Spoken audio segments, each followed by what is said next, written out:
ఈ కథ విన్నచో లక్ష్మీ కటాక్షం మనకు సంపూర్ణంగా లభిస్తుంది. క్షీరసాగర మథనం. లక్ష్మీదేవి యొక్క కథ. పురాణాల్లో గొప్ప కథ ఉంది. క్షీరసాగర మథనం. దేవతలు, దానవులు కలిసి పాల సముద్రాన్ని మథించారు. మందర పర్వతాన్ని దండంగా, వాసుకి నాగుని తాడుగా చేసుకున్నారు.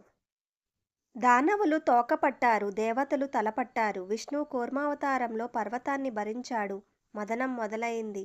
ముందు భయంకరమైన హాలాహల విషం వచ్చింది. శివుడు మింగి నీలకంఠుడయ్యాడు. తర్వాత కామధేనువు, ఉచ్ఛైశ్రవసు, గుర్రం, ఐరావతం, ఏనుగు, కల్పవృక్షం వంటి రత్నాలు బయటకు పడ్డాయి. అప్పుడు సముద్రం నుంచి దివ్యకాంతులతో శ్రీ మహాలక్ష్మి ఆవిర్భవించింది. తామరపై కూర్చుని ఎరుపు బంగారు చీరలో 4 చేతుల్లో తామరలు పట్టుకుని దయతో నవ్వుతూ వచ్చింది.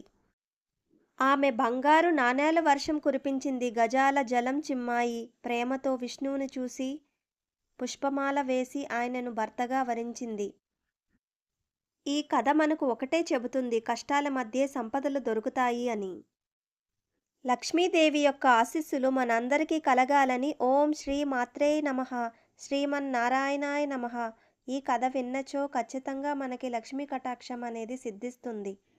ధనుర్మాసంలో ఖచ్చితంగా వినవలసిన కథలు.